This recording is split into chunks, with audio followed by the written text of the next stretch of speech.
So the first thing we're going to do is we're going to cut out our pattern pieces. And you'll notice on the pattern that some of your sepals say cut 1, some say cut 2, and then the large petals say cut 2, and you have the one large throat petal. So you just want to make sure that once you get these cut out of your platinum paste, you kind of keep them separated and with their pattern piece, so it's easier to remember which one goes where. In the end, you know, aside from the larger petals, the labellum and the actual petals, as far as where the sepals end up positioned, it's not as important for the look of the orchid, but you do want it to be as realistic as you can possibly get it. So what we're going to do after we've cut out our patterns, we're going to go ahead and cut our floral tape. Now you can purchase one of these either online at a floral supply store or at a cake supply store. There's a variety of different places you can get one of these. It just makes your life a little easier. There we go, that's all ready. Now what we're going to do is we're going to take our wire and we're going to use these pieces not only for our orchid but also for our leaves. So make sure you cut enough. Probably going to grab about 4 pieces and cut them into thirds. And they don't need to be exact. You don't need to, you know, sit and measure them out. It's just all kind of generally the same length. Just like that.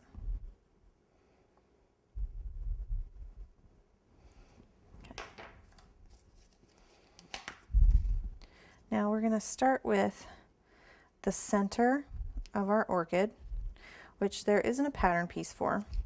So I'm just going to kind of show you what it looks like. What we're going to do is take one of your wires, and if you have a pair of tweezers, this makes it a lot easier, but you're just going to make a little U-bend in it, just like that, either with your fingertip or with a pair of tweezers or a pair of small pliers. I forgot my pliers today, so I'm just going to have to do it the old-fashioned way.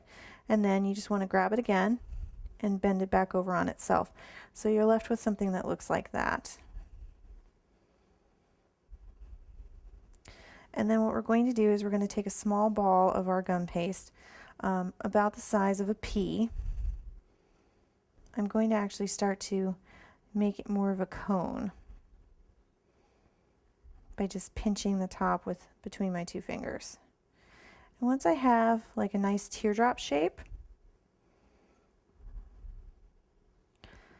I'm going to go ahead and insert my wire. And then what I'm going to do is kind of really twist and pinch it onto my wire. Make sure it's really nice and secure, while also kind of lengthening my shape out a little bit. And then what I'm going to do is kind of pinch on the one edge. See how I'm doing that? Pinch and curl up.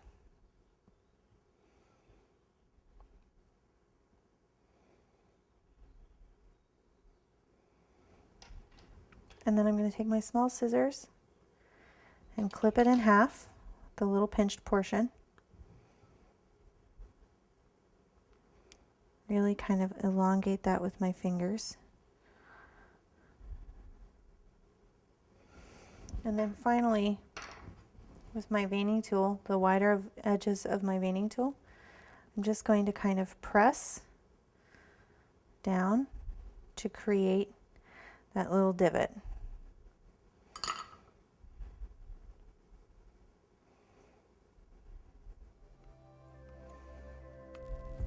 You really want those to curl up. There we go. Just like that.